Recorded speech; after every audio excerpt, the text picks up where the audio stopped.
ನಾನ್ ಮಾಡ್ತೀನಿ. ಹಾ,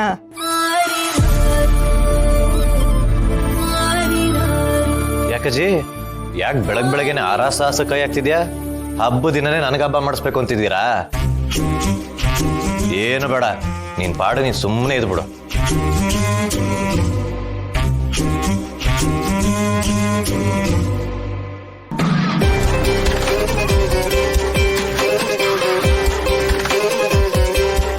ಏನು ಎಲ್ರೂ ಮಾತಾಡ್ತಾ ನಿಂತಿದ್ದೀರಾ?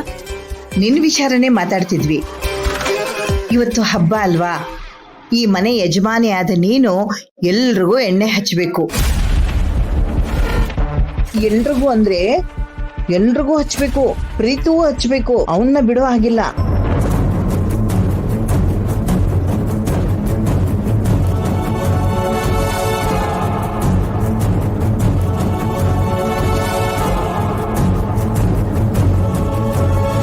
ಚಂದ್ರಿಕಾ, ಹೋಗಿ ಎಲ್ಲಾ ವ್ಯವಸ್ಥೆ ಮಾಡು.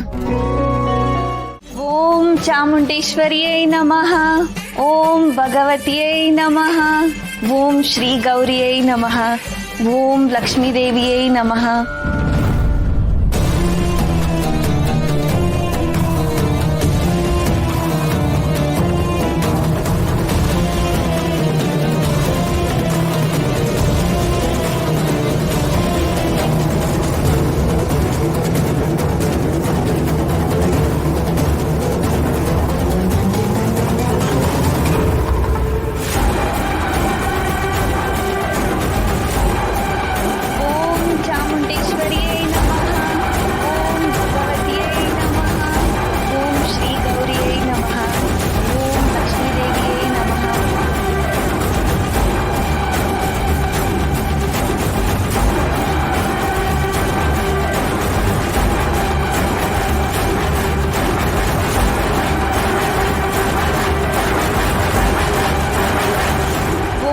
ಚಾಮುಂಡೇಶ್ವರಿಯೈ ನಮಃ, ಓಂ ಭಗವತಿಯೈ ನಮಃ.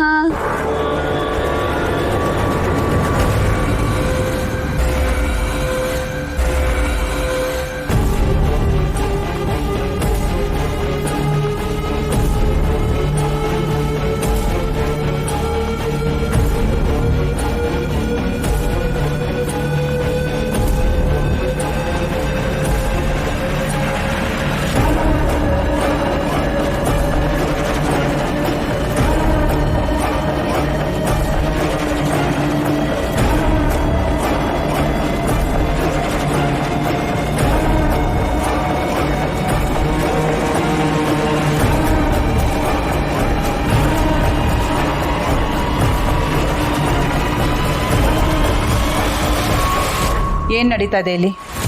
ಏನಿದೆಲ್ಲ? ನಿಮ್ಮನ್ನೇ ಕೇಳ್ತಾ ಇರೋದು, ಏನ್ ನಡೀತಾ ಇದೆ ಇಲ್ಲಿ ಅಂತ. ಅದು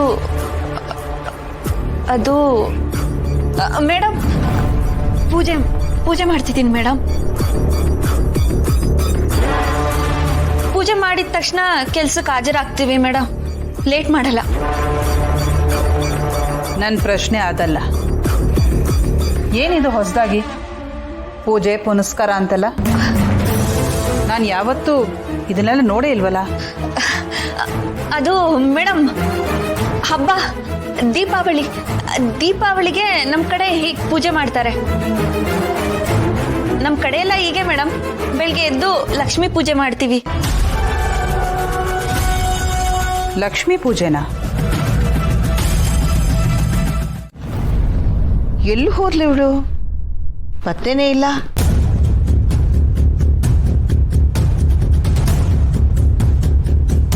ರಮಾ, ಏನದು ಸೌಂಡು?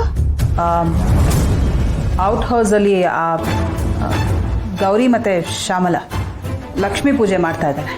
ಏನು ಲಕ್ಷ್ಮೀ ಪೂಜೆನಾ? ನಾನು ಅದನ್ನೇ ಕೇಳಿದೆ. ಅವ್ರ ಕಡೆ ಹಾಗೆ ಅಂತೆ. ಏನೋ ವಿಚಿತ್ರ ಅನ್ನಿಸ್ತು.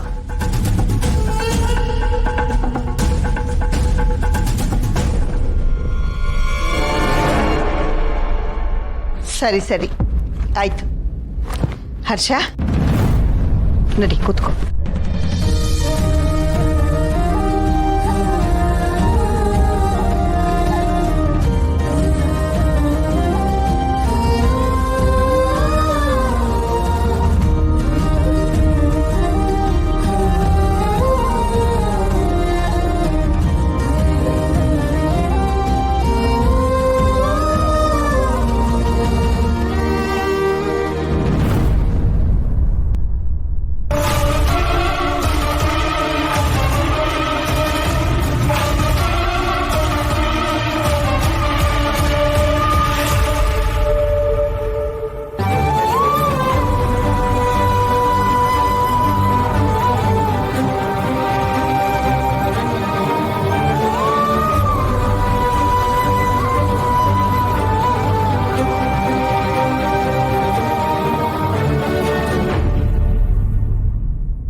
ಅತ್ತೆ ಬಾಬಂಗ್ ನಾನೇ ಎಣ್ಣೆ ಹಚ್ತೀನಿ.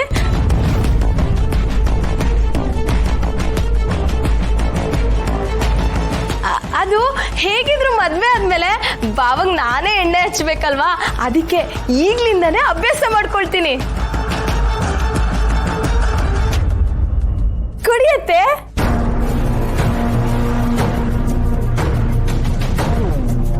ಅಂತೂ ಎಣ್ಣೆ ನಿನ್ನ ಕೈಗೆ ಬಂತು ಮಗಳೇ. ಸಿಂಬಾಲಿಕ್ ಆಗಿ ಇದಕ್ಕೆ ಏನು ಹೇಳ್ತಾರೆ ಗೊತ್ತಾ? ಇನ್ನು ಮೇಲೆ ನಮ್ಮ ಅಳಿಯನ ಜವಾಬ್ದಾರಿ ನಿಂದು, ಅಂದ್ರೆ ಅವನ ಕಂಪ್ಲೀಟ್ ಉಸ್ತುವಾರಿ ನಿನ್ ಕೈಯಲ್ಲಿದೆ ಅಂತ.